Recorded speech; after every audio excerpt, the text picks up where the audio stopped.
Do you love movies? So do I.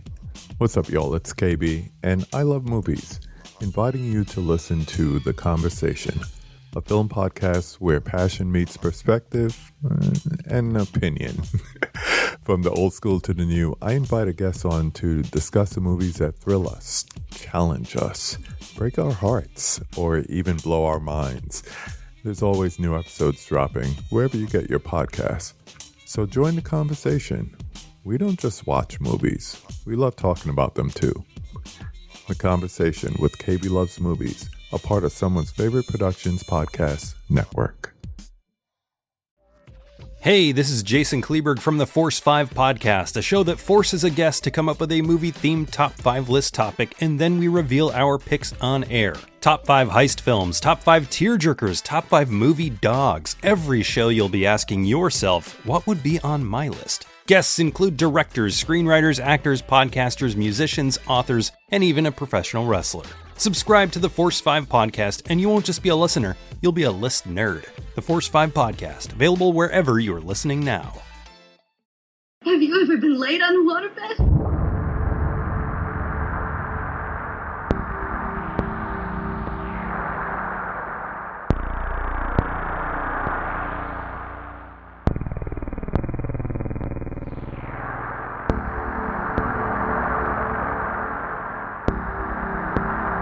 Welcome to Wake Up Heavy, the world's greatest horror movie podcast. In this episode, my weird dad will be talking about... Warning. What you will see in the movie Pieces cannot be revealed, cannot be described, cannot even be imagined. And you don't have to go to Texas for a chainsaw massacre. Pieces. It's exactly what you think it is. Pieces. Absolutely no one under 17 will be admitted.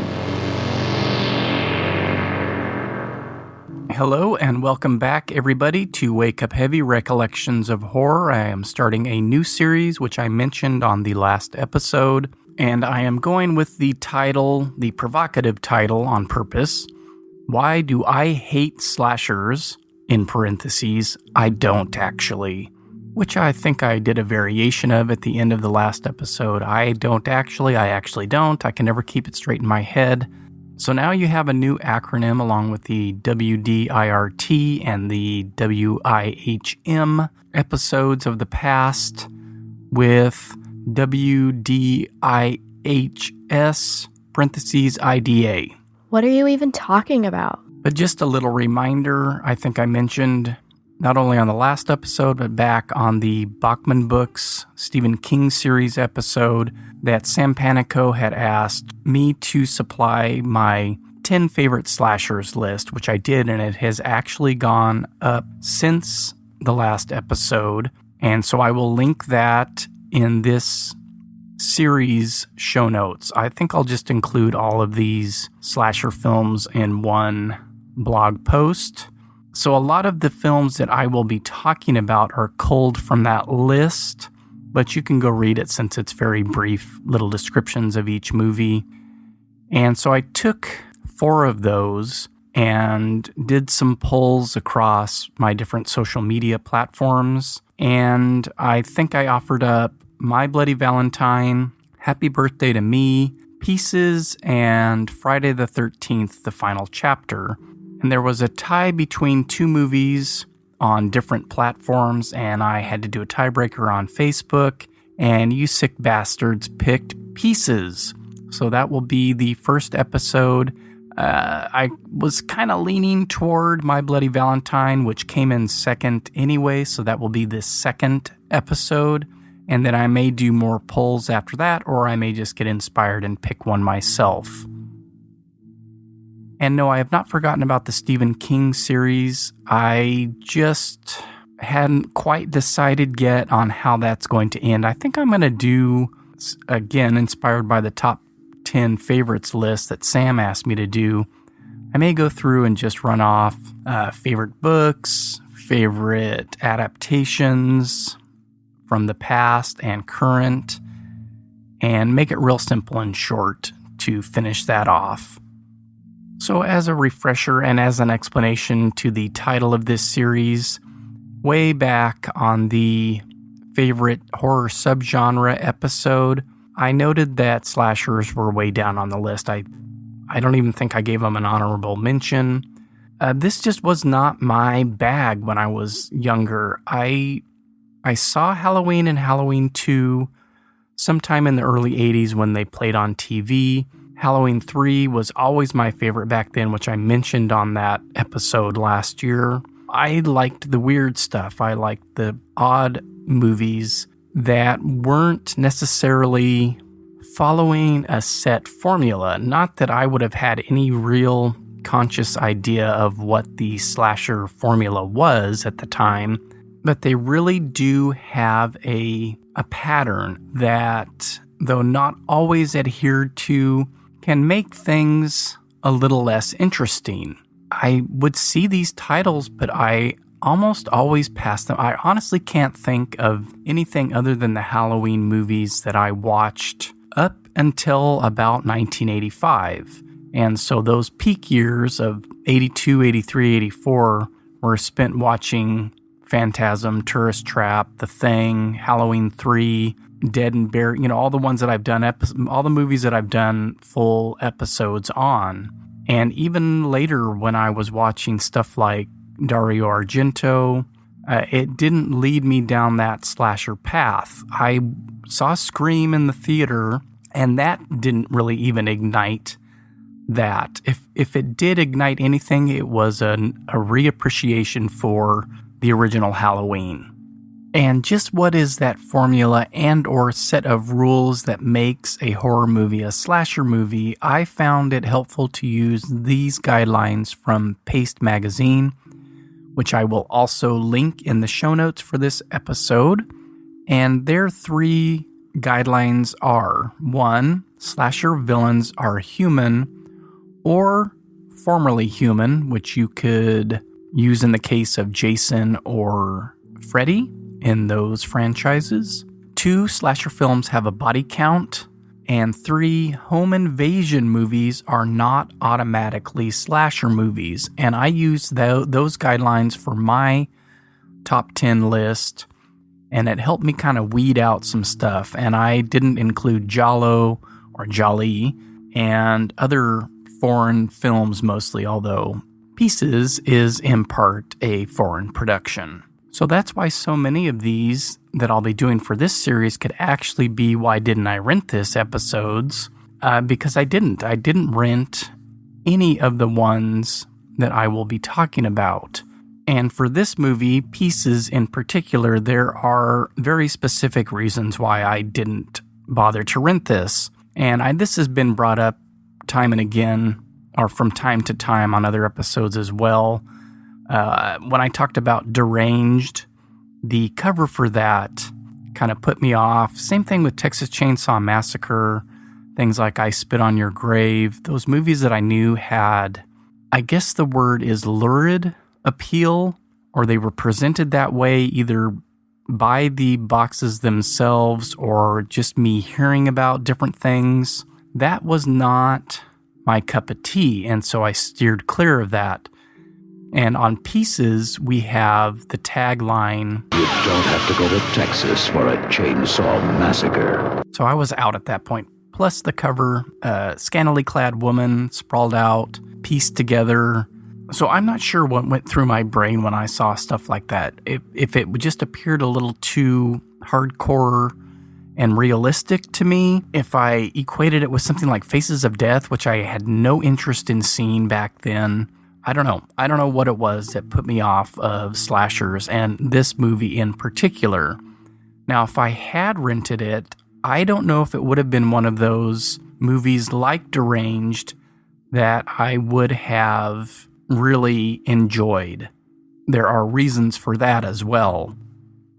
But before all of that, I guess I should talk about the movie itself real quickly. Pieces was directed by Juan Piquer Simon, whose only other movie that I have seen is Slugs, which is a lot of fun and has some really crazy effects in it. and it stars B-movie couple extraordinaire Christopher and Linda Day George, who had both had long stints on successful TV shows in the 60s and 70s, he on Rat Patrol and she on Mission Impossible, which is where they met. They married in 1970 and would work together on occasion on TV and in movies. And 3 movies that I know of that they were in together are Day of the Animals, Pieces, and Mortuary. The only other recognizable face, at least for me, is Paul L. Smith, who would play Bluto in Robert Altman's Popeye and the Beast Raban in David Lynch's Dune. He was also in the notoriously awful Crime Wave from the Coen brothers and Sam Raimi.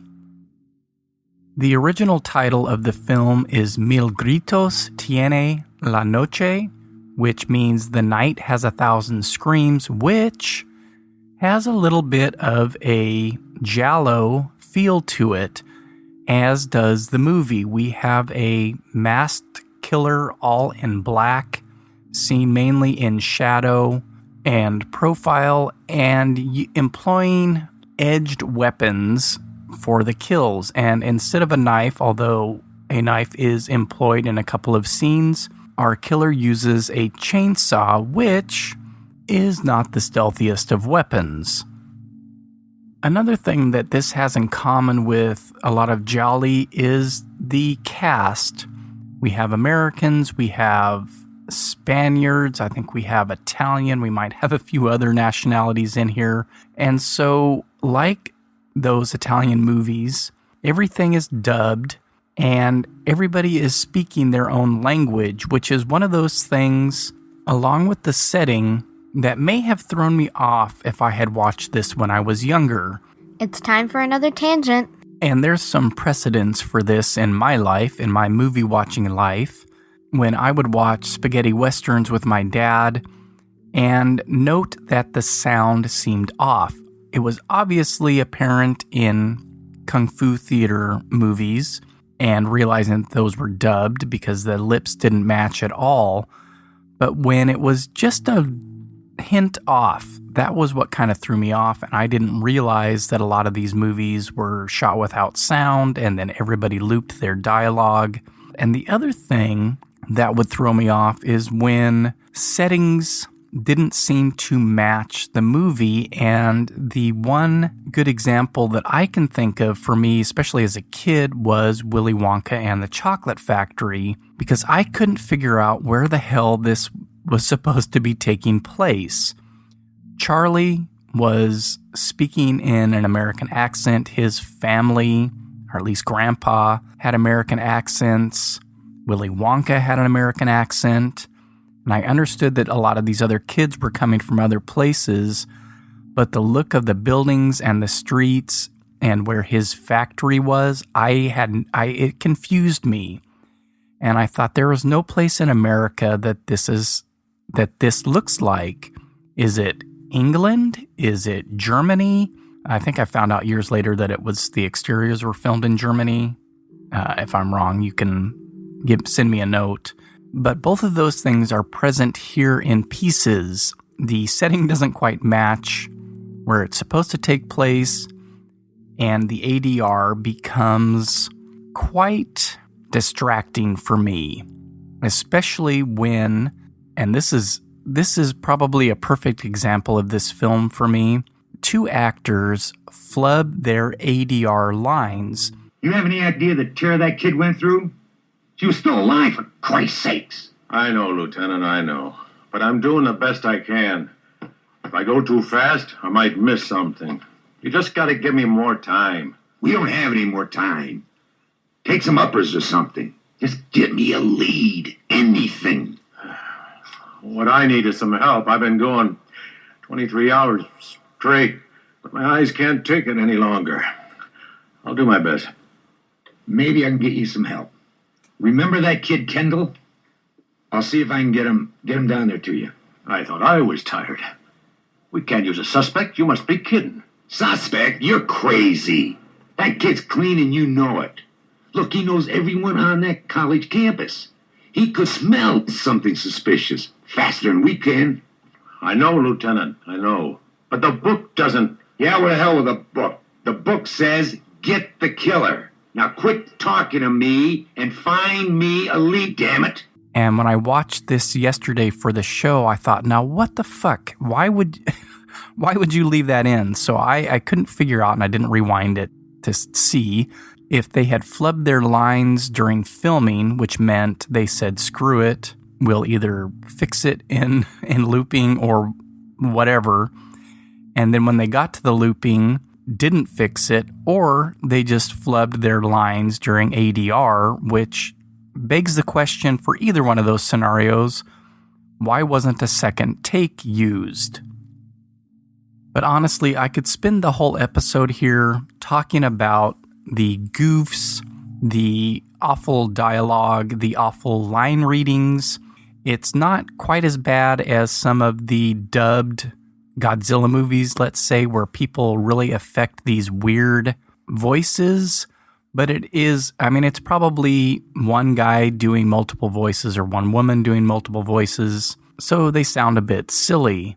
And silliness abounds in other aspects of the film. We have this strange mention of a waterbed. They've just installed a waterbed in the training room. Have you ever been laid on a waterbed? The most beautiful thing in the world is smoking pot and fucking on a waterbed at the same time. Which I think is really just a setup for a later scene or a retroactive bit of dialogue to explain why this waterbed is on campus. Again, I could go scene by scene, point out all the strange stuff. That would sort of ruin the fun of it, though, for anybody who hasn't watched it yet. So I'm not going to do that. Suffice it to say, though, a lot of that has to do with why I like the movie now. It straddles that line of so bad it's good and so bad it's awful. It's not incompetent. It's just kind of careless. That leads to a lot of fun. I think this would be a great movie to watch with a crowd. It's one of those films where I'm saying what, if not out loud, at least in my head, every 5 minutes or so. Which leads me to the other really great tagline on the poster for this film. It's exactly what you think it is. And that is apparent from the opening scene. We start the movie in Boston, quote unquote. In 1942, a young boy is putting together a jigsaw puzzle. His mom comes in, sees what's on the puzzle, and flips out. We see that it is, in fact, a completely naked woman. She beats and berates the boy, gathers up all his hidden smut, and says that she is going to burn it. Before she is able to do that, he has come back with an axe, knocks her in the head a few times, and then cuts her up with a hacksaw, all the while with a smile on his face. He finishes the puzzle as the police show up. He hides in the closet and pretends that his mother was attacked by an outsider. We jump to 40 years later on some unnamed college where our main protagonist, Kendall, is taking classes.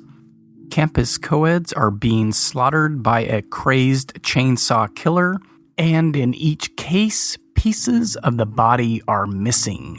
Kendall becomes a suspect, as do many other people, including Paul L. Smith as Willard, as the dean calls him.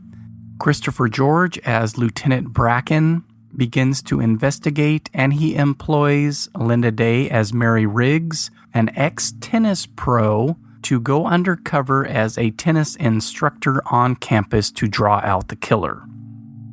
At every turn, this movie feels to me like it was written by a 14-year-old. There is nonsensical dialogue, leaps in logic, and one of the most bizarre kung fu scenes ever put to film. Yes, I said kung fu scenes. And that is followed up by some very, very distasteful dialogue from that character. Oh, hey, it's my kung fu professor. What's the story, Chow? Oh, I am out jogging, and next thing I know, I am on ground. Something I eat. Bad chop suey. So long. Take it easy. The music is goblin-esque, gives you that Giallo feel again, but there are a couple of strange choices included.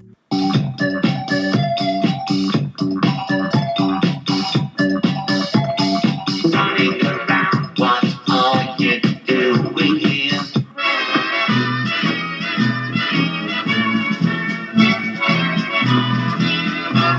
Along with all the WTF moments, which is really what solidifies this movie as a classic for me, there is some pretty gruesome gore. At one point, a pig's carcass was employed, which added a touch of realism that took me by surprise the first time I saw it. But that realism didn't last long because immediately thereafter, Linda Day George gives this recitation of her lines. While we were out here fumbling with that music, the lousy bastard was in there killing her! Bastard! Bastard! Bastard! Along with the gore, there is a good deal of nudity, including full frontal male nudity. I'm not going to spoil the ending because I think everyone should watch this movie. It is currently streaming on Shudder. Reason 900,852 to get that subscription. I will just say, though, that after we figure out who the killer is and everything gets wrapped up, there is one of the greatest final shots in horror movie history that I think nearly rivals the end of Sleepaway Camp. It makes no sense, it dives into the supernatural, and it is batshit crazy. Reason enough, along with all of the other wonderful what the fuck moments, to watch this film. Bad chop suey. So long. Next up, for the Why Do I Hate Slashers I Don't Actually series, will be My Bloody Valentine from 1981. And after that, I'll put up another poll on Twitter, Instagram, and Facebook. And I will get to that Stephen King episode at some point. And then I want to do an appreciation episode for We Are Still Here, which I have talked about numerous times. One of my favorite modern horror movies. All right, it's the end of the show, so let's get to those two new sections. And I think this time I will actually start with the heavy watch list.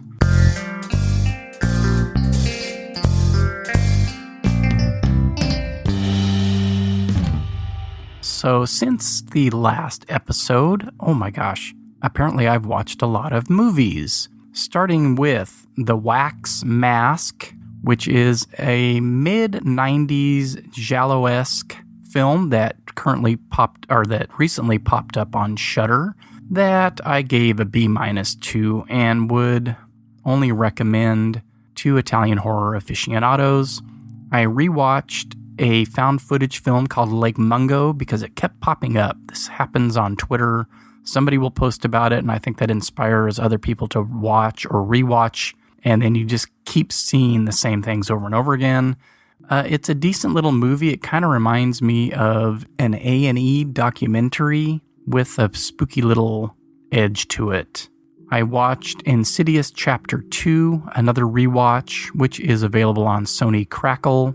Most of these are rewatches, actually. I rewatched Assault on Precinct 13. Oh, here's a new watch. Ghoulies. This is something that I passed on as a kid, had no interest in. Much like The Gate, I assumed it was a Gremlins ripoff, which it sort of is, but it actually has a satanic cult bent to it, which I had no idea about. So I enjoyed that. It was on demand. I think it was actually from TCM's Underground series that they do. I watched a documentary called All the Colors of Giallo, and then another new watch, Tough Turf, which coincidentally enough stars Kim Richards, who was also in Assault on Precinct 13. I watched Gwen, which is a little folk horror number on Shudder, and rewatched The Andromeda Strain because I like that slow-moving sci-fi. I watched John Carpenter's The Fog, which again was on TCM Underground, so I recorded that.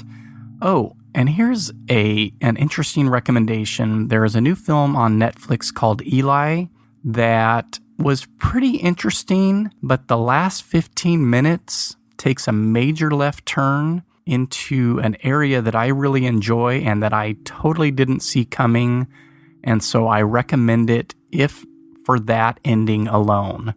I watched a Japanese ghost story called Kuroneko, which I had never seen. That was again on TCM. And then I watched Sugar Hill, Poltergeist, and the films for this series, Pieces, My Bloody Valentine, and its 2009 remake.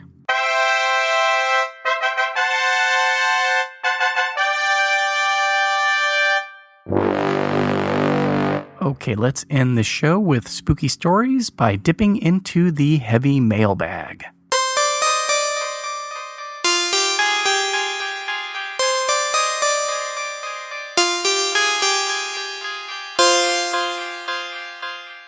This first one is from Jason K., who I have known for about 30 years, which always just scrambles my brain when I think about people that I have known for more than half of my life. Jason's favorite episode of Wake Up Heavy is, they're all good, but probably your first podcast on Phantasm. Oh, so it's been all downhill since then, I guess. Jason's spooky story. This is going to be short, but I got spooked big time as a kid by the trailer for Magic. I would hide my eyes when this ad came on TV. Fats the Dummy haunted my dreams for days.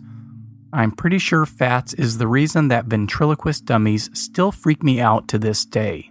Abracadabra, there goes Jason peeing his pants. And if you listen to early episodes of the show, you will know that that trailer scared the absolute shit out of me as well as a kid. So I was right there with you, Jason. Okay, the next one is from my friend and guest host on a couple episodes, Ronnie Zurigian. His favorite episode of Wake Up Heavy is Eraserhead. Good choice. These are not necessarily spooky stories, but they are both related to the Psycho franchise. The first is my earliest memory of having a physical and/or emotional reaction to a horror film. The second is the time I predicted the premise of Psycho 4. My dad showed me Psycho when I must have been about 8 or 9 years old. I don't really know what he was thinking. I probably talked him into it considering I had an obsession with horror films at an early age. I watched Alien and The Exorcist previous to my viewing of Psycho, and neither of those films had as much of a visceral impact on me as Psycho. Essentially, to make a long story short, I could only take baths for about a year and a half. No showers. See, I saw Psycho when I was much too old for it to have any real impact on me. Ronnie continues, when Psycho 2 was released in 1983, I was very excited. I read about it in Fangoria and Starlog. I had to wait for it to come out on video. Later, I was a bit disappointed by the third sequel. Anyway, as my obsession continued, I began having daydreams about what Norman Bates must have been like as a young man. I would be walking to the bus stop and thinking about his home life. What caused him to become a murderer? What was his school life like? What were his relationships like? Anyway, when the premise of Psycho 4 was announced in 1989, I thought, whoa, that's my idea. I was initially creeped out by the coincidence. I was also quite nervous that it would be a bad film. However, I was impressed by the film when I eventually saw it, and from that point, my obsessions moved on to other things. Again, not really spooky, aside from the spookiness of obsession. And Psycho 4 was directed by our man, Mick Garris.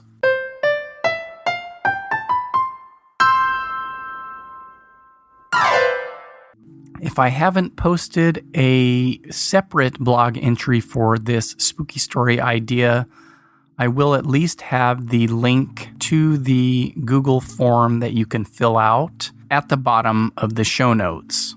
I do have a couple of other spooky stories saved up that I will get to on the next episode. Okay, that does it for this one. The initial episode for the Why Do I Hate Slashers, I Don't Actually series. Thank you so much for listening to Wake Up Heavy. Don't forget to subscribe, rate, and review.